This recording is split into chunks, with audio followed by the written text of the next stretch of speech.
Hello everyone and welcome back to The Top Vloggers. It is our weekly vlog channel, and as you can see, we are coming to you from downtown Detroit, Michigan, and we have a lot planned for you today.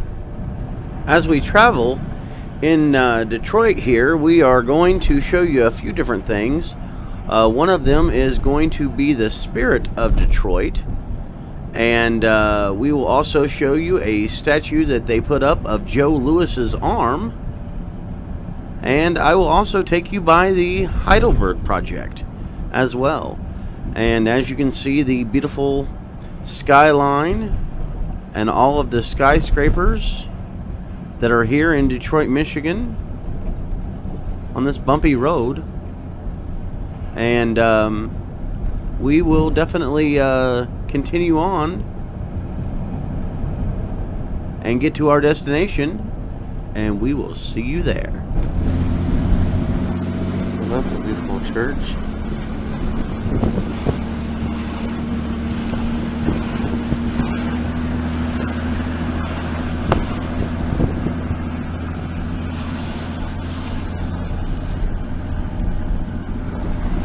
Parking garage.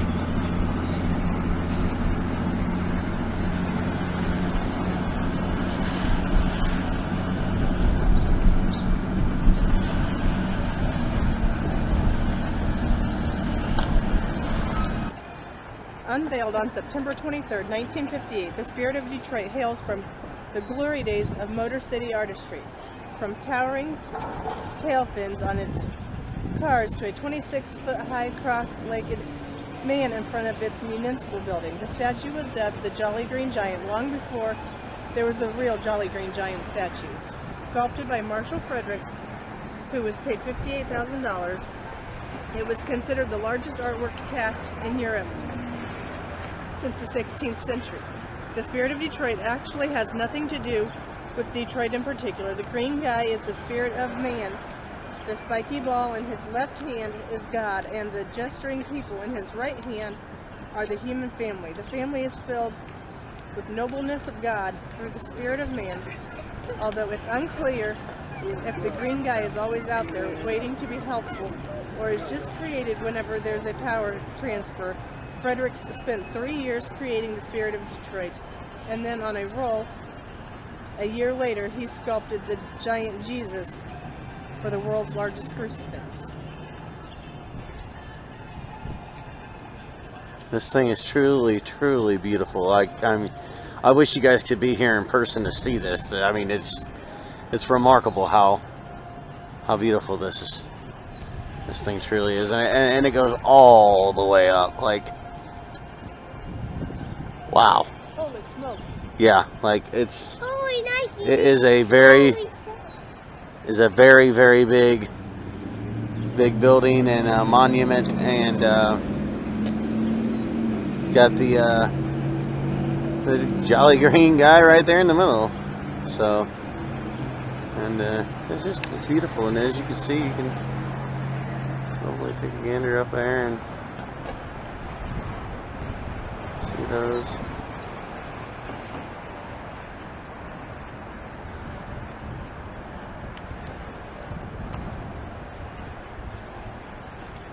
Truly beautiful. Aimed menacingly toward Canada, the boxing arm of Joe Louis hangs from a pyramid of poles in the middle of a downtown Detroit intersection. Louis, who died in 1981, was the heavyweight boxing champion of the world, 1937 to 1949, and a big hero in Detroit. The 24-foot long arm weighs 4 tons and gives off a medieval sage battering ram vibe. It was sculpted by Robert Graham, who would go on to create the big green head of Charlie Parker in Kansas City. When the arm was unveiled on October 16, 1986, not everyone was pleased. People dismissed it as the fist. Some wondered why Joe Louis didn't merit a whole statue like other famous people. Some muttered that the fist was too similar to a Black Power statue. Some said it should be at least have a boxing glove. Engraved into the chopped off part of the arm is its time-weathered dedication. The arm was a gift from Sports Illustrated and surprisingly was not sparked by the death of Joe Louis, but by the Detroit Institute of Art's 100th birthday.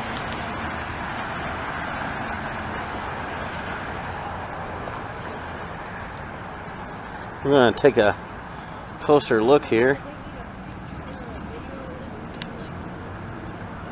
See what we can do. A closer look, maybe get a front shot here of the fist coming at you. Oh, no, don't punch me! Oh no! Alright, show the other side, and definitely very beautiful. And that's where the writing is. I'm not sure if you can see that.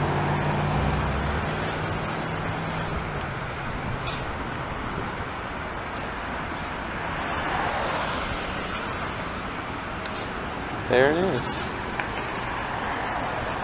Beautiful art here downtown Detroit. We're going to take you on a little tour of the Walkway here in Detroit. That's one of the first pieces right there.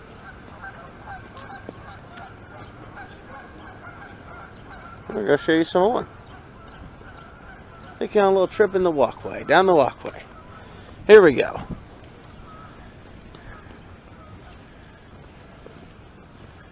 Get a trip down the Walkway.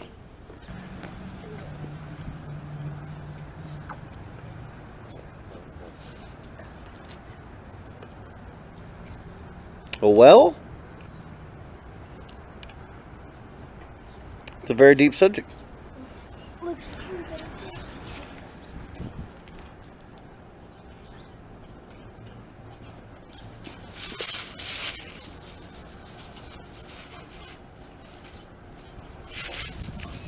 Now, I'm not exactly sure what this is for, but that looks like it could be used for seats. And that right down there could be used for a stage. Another one of the art installation pieces here. Again, I'm not really sure what it's supposed to be or do, but I will definitely see if I can look up some information and give it to you. At the center of the Hartz Plaza is the Horace Dodge and Son Memorial Fountain. Anna Thompson Dodge gave $1 million to the city of Detroit for them to hire someone to build a memorial sculpture for her late husband and son, Horace Jr. It was designed by Amisu Noguchi in 1978 and it was erected in 1981. Anna's husband, Horace Dodge, was one of the original founding brothers of the Dodge Motor Company. He died in 1920 at the age of 52 due to pneumonia and cirrhosis of the liver. Horace Jr. died in 1963 at the age of 63.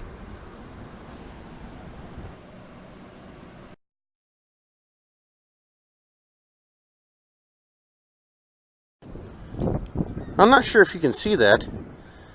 It's the International Memorial to the Underground Railroad, the Gateway to Freedom. Ed DeWitt was the sculptor who created this beautiful piece. It was dedicated on October 20th of 2001. And it just makes you think, from where we were to where we are now.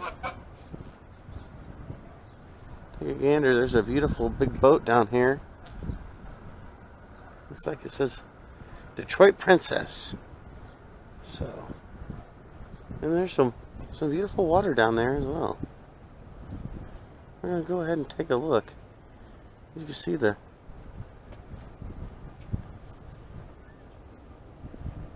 beautiful skyscrapers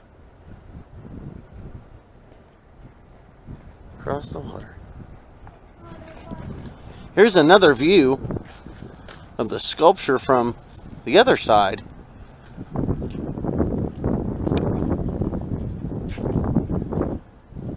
course, right here it'll tell you a little bit more about the Detroit Underground Railroad.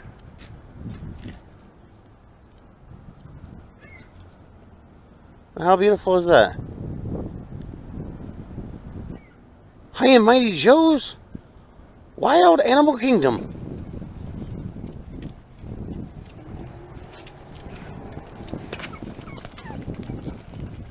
For centuries, Native people used the Detroit River for travel, trade, and food.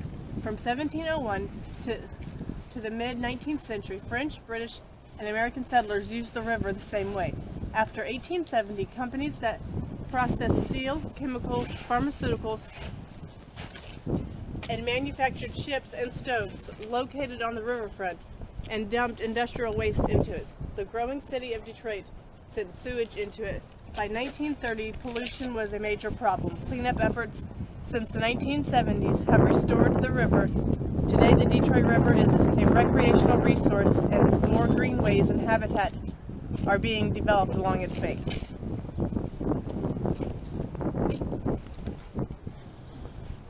Detroit Princess. You can see the first deck and the second deck, and I'm gonna take you, see if we can take you all the way around it. I don't think we can get on it. Well, you never know. You can see right up top where the captain would be.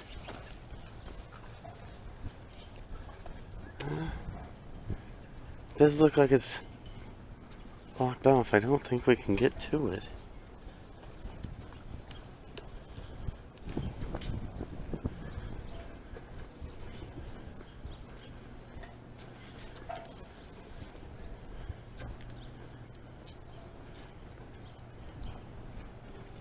Oh, what a gigantic, very beautiful boat.